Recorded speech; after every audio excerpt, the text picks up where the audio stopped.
Aujourd'hui, c'est du lourd puisqu'on va faire parler ce gros morceau de caillou qui est une migmatite.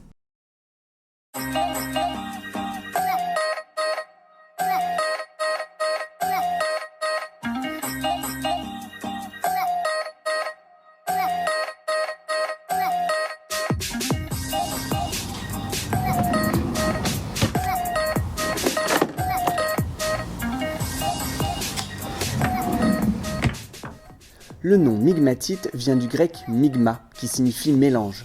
Car en effet, quand on regarde sur ce bel échantillon, on observe bien que cette roche est composée d'un mélange de deux autres.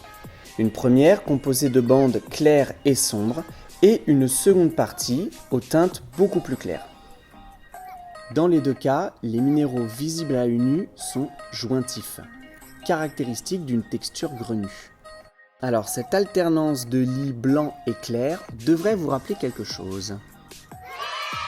Et oui, c'est du gneiss, cette roche métamorphique caractéristique de la croûte continentale dont on a déjà parlé ensemble dans une précédente vidéo.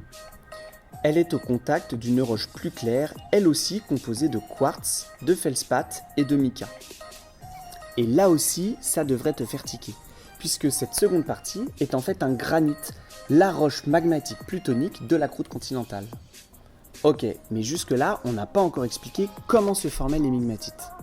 Sur des échantillons de plus grande taille, on remarque que la partie granitite recoupe ou inclut le gneiss. Donc, selon les principes de datation relative, le gneiss est antérieur au granit.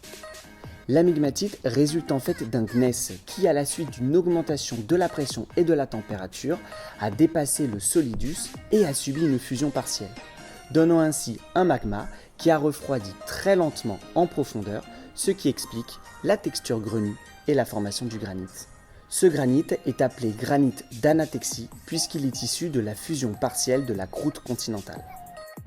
Pour résumer, la migmatite est un mélange de deux roches, du gneiss et du granit d'Anatexie issu de la fusion partielle de la croûte continentale.